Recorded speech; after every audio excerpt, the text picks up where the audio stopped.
Left a goodbye note on the table and ghosted my cheating GF. Now she's facing eviction and has nowhere to go. I don't doubt that there are good women out there, but for me, at this point, it is probably easier for me to find a unicorn. I am very genuinely tired of the way that all my relationships turn out. I'm not trying to treat myself as the nice guy because I have my flaws, but I love wholeheartedly. I am considerate, and I do my best to make sure that whoever I am with is happy. But does any of that matter anymore? Because my recent experiences really make it seem like that's not what keeps a woman in this day and age. I, 28 male, have been dating my girlfriend, 28 female, whose name is Selena.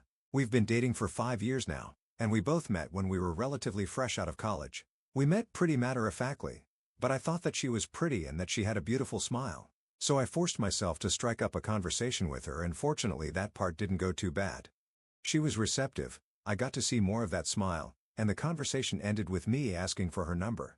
From there, we started talking on almost a nightly basis, hanging out a lot. And then about 3 months after we met, I asked her out and she said yes. I still remember that day because despite being in 2 relationships before then, my relationship with Selena really felt like the one back at the start of it. Everything just seemed to align perfectly, and we had enough of the same interest to always have something to talk about and enough different interests to always have something to learn about the other. It just seemed right to me. I work in construction, so I leave the house on an almost daily basis to go out and earn my daily bread. Selena works in sales, and while she usually goes into the office, she now has the option to work from home, which I was glad about for her. It's always nice to have that flexibility. I mean, now I wish that she never had that flexibility considering what I know about her now. I know I'm a good lover to her. I'm a good partner. Whether it is about providing or protecting, I do that. It is an intimacy. I deliver on all accounts.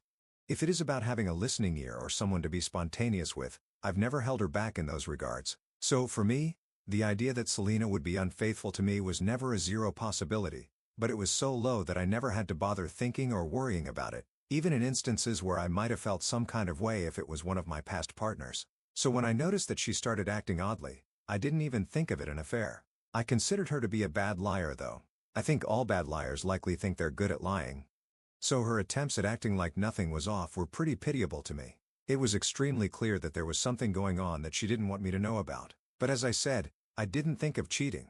I did know that I was going to get to the bottom of it somehow, but I didn't fixate on it because I assumed that it was likely something mundane. However, when that behavior continued for like a week straight with only a few periods of her seeming normal, I started to get suspicious. It was when I talked to a friend about it that he brought up the possibility that she was cheating on me. I thought it was ridiculous, but he told me that there was absolutely no reason why I should feel like she couldn't cheat on me. If she's a woman, she could cheat on you.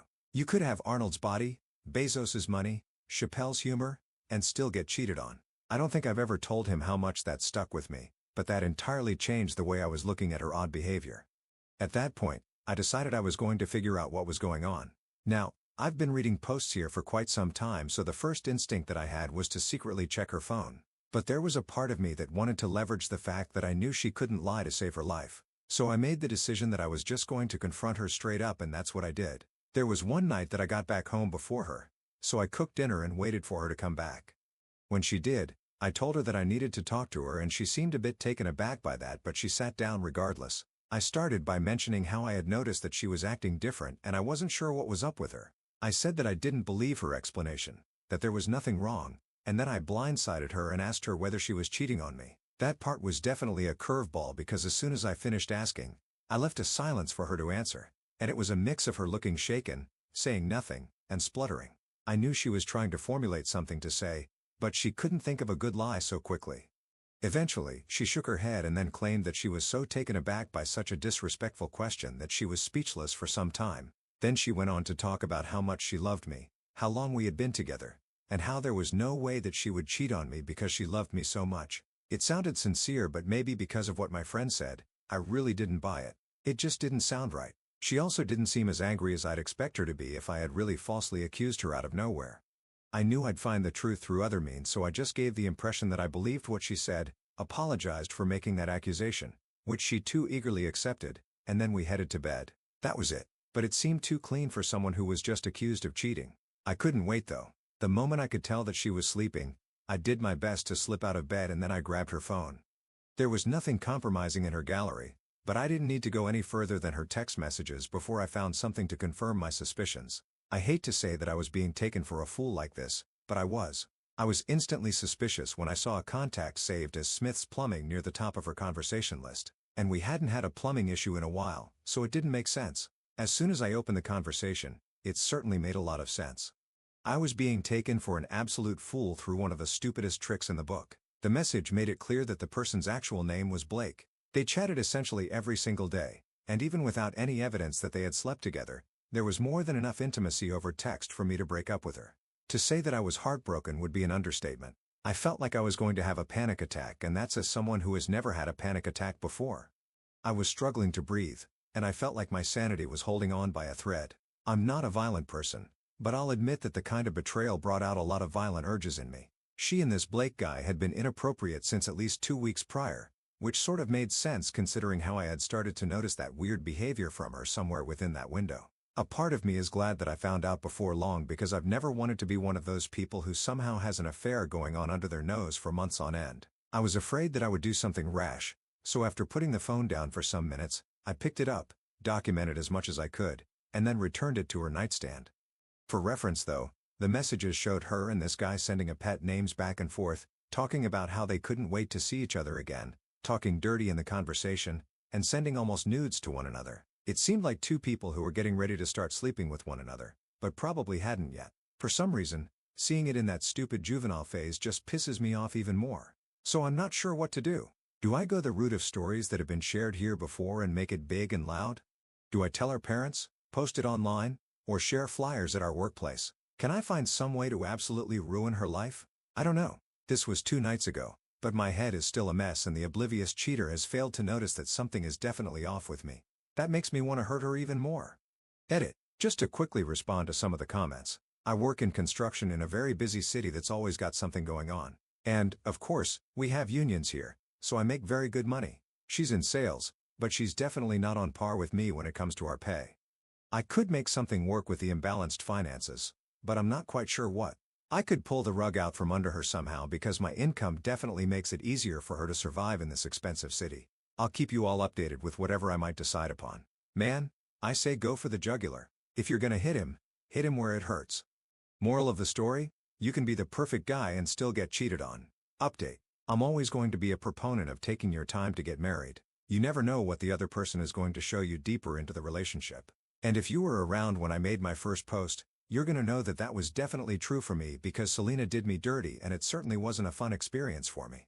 The good thing is that I got my revenge and it wasn't the loud and humiliating kind that most of you wanted, but it worked well for me and I know that it wreaked havoc in her life. So I know this is coming several months late, but it had to because I wanted the cleanest split that I could get for myself and I figured out how I was going to do it. The place that we lived in together was being rented in my name and we were 3 months away from the end of the lease at that point that I learned that she was cheating on me. Just for full disclosure, about a month after I went through her phone and saw everything, I found out that she and her boyfriend Blake had sealed the deal. Good for her. Things would be a lot easier for them soon after if they wanted to pursue a full-blown relationship with him. However, I think that we all know that's unlikely because they like the excitement when they know they have someone who isn't going anywhere. But when you take their steady thing out of the picture, the cheating suddenly isn't as fun anymore and that person isn't as compelling as a partner. When we entered the final month of the lease, I started putting my plan into action and I was glad to be. I partly stayed around that long because I needed some time to figure out how I was going to start my life without her, and I also because waiting until the end of the lease simply made things a lot more manageable for me. On a day that she had told me that she was going to be out late because she had to get prepared for an important meeting with a potential client, I just nodded and wished her luck. That night, I contacted all of my good friends who at that point knew everything about her, and the next day very soon after she left the house, they arrived. We started packing out everything that belonged to me or that I paid for, which was about 80% of the things in the house, and my friends helped me move them into their pickups.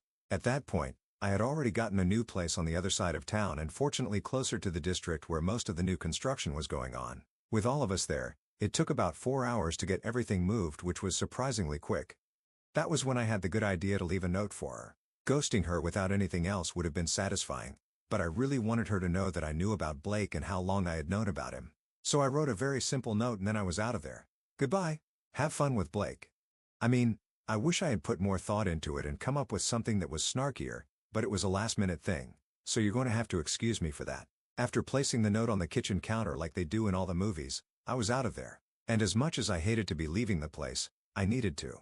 Hopefully at some point all the bad memories associated with that place will fade away.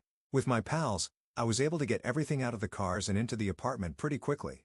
They helped me unpack and assemble some of the bigger things, but I let them know I'd handle the rest of the things on my own.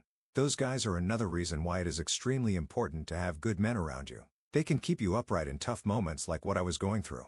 Anyway, it was no surprise when late in the night, she started calling me over and over and over again. I obviously didn't pick up a single one of those calls because that kind of defeats the purpose of ghosting. She messaged me on every single social media platform that we shared. Of course, I knew I wasn't going to respond, at least not anytime soon. I mean, it's been 3 weeks since then and I still haven't answered any of her nearly daily phone calls. Now, just ghosting her was one aspect that made me really satisfied because I know she had to be panicking like crazy. However, the second aspect became evident very quickly. This is a woman whose closest family lives 6 states over. It's not a quick trip over to them for her. My landlord called me and said he realized that I had moved out without saying anything. I told him the truth because I obviously don't care about upholding her dignity. He said he understood. He asked about the walkthrough since I was supposed to be entitled to my security deposit if there was no damage. I didn't want it to go to her, that was for sure, and I really doubted that she'd cooperate to do a walkthrough with him. So I told him he could either keep it or do a walkthrough after and choose whether to get the money to me based on his own integrity. However, he let me in on the fact that he had spoken to Selena and she said she couldn't take up a new lease in her name because the apartment was too expensive for her on her own. He suggested that she find a roommate, but I know she doesn't have anyone she can depend on in that regard. They all have places of their own, so she's a step away from being evicted, and there are very few places for her to run to. It makes me incredibly happy, and I don't even feel like a bad person for any of it. Do you know what it means to give your all in a relationship with somebody, but none of that matters to them because they want to seek out the excitement of being with someone else? You can't eat your cake and have it, and I'm glad that things don't look particularly rosy for her at this point. So that's the story about how my cheating girlfriend was ghosted by me, left in a home with rent close to due and nowhere to go. And I'm proud of myself for staying perfectly out of communication with her this entire time. Maybe one day, I'll pick up one of her calls to hear what she has to say because at this point, the curiosity is really killing me. We'll see though. Edit. My great man of a landlord eventually sent my security deposit back based on his personal walkthrough, and he let me know that he has served Selena with an eviction notice. He said she seemed particularly distressed, and I love that part because I knew he added it because he was on my side. I don't know what she's going to do, but she's a big girl. She'll figure it out. She's always got Blake. Edit 2. So I finally picked up one of Selena's calls. She seemed pretty shocked that I did, but I didn't fill in her awkward silence. She started with, "I'm sorry. I guess that after so long, she couldn't do the 'it's not what you think' because she still had no idea how I had found the truth." I said very little through the entire call and she cried over and over. It started to get grating. Then she said she had nowhere to go and she had to pack out by tomorrow. I just laughed and said that she could always move in with Blake. She started crying again. At that point I was done. I hung up and blocked her on every single platform that she could reach me on. I think that's the true end of my story with Selena. I don't know where she eventually had to go, but I genuinely don't care. If she ends up on the streets, she deserves it. Bravo. You didn't give her the satisfaction of a heated argument. Honestly, OP, I'm glad you did what worked for you and didn't let her drag you down even further. She's not worth you the energy. Sometimes people just need to face the consequences of their actions without anyone stepping in to save them. That's real closure. That's real revenge. What do you think? And thank you for joining us today on our space. Be sure to like and subscribe and hit that notification bell so you don't miss out on our next video. See you next time.